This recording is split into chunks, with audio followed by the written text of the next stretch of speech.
како треба да се постапува. Јас ќе започнам со оваа табела која што реков. Имаат буквално направено табела каде колку бугари има во светот. На прво место е нормално од Европа во Бугарија, каде што велат дека има 8.000 бугари. Тогаш, така, 8 милиони. И втората е Македонија.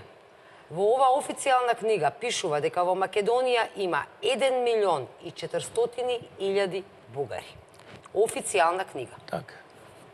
Како ќе го коментираме во светло на со договорот за добрососедство и дека сме две држави, два народа, како сме две држави, два народа, кои има 1.400.000 бугари кај нас, според бугарската наука и политика? Така, и политика не се работи само за науката, затоа што бугарската наука секогаш оди напред пред политиката, односно го подготвува теренот, она што викаме да го научно фондирање на водењето на политиката, тие смета на бугарска држава, за да се оствари овој идеал кој што е бугарска овде преточен низ овие две книги, е практично не е нов, тој е од 1878 од Сан Стефанскиот договор па наваму.